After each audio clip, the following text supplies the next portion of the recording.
Привет, друзья! В России разработали программно-аппаратный комплекс «Квадросим» для подготовки операторов беспилотных летательных аппаратов.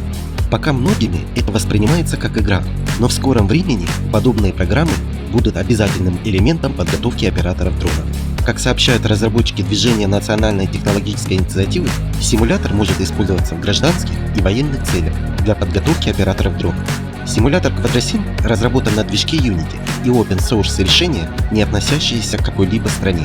Симулятор позволяет выбрать погодные условия, время суток, модели дрона, учитывается грузоподъемность, дальность связи и даже влияние РЭП.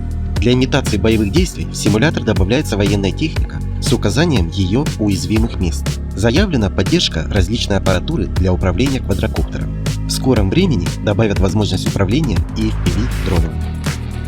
На этом на сегодня все. Друзья, спасибо за просмотр и помощь каналу. Мы осветим все.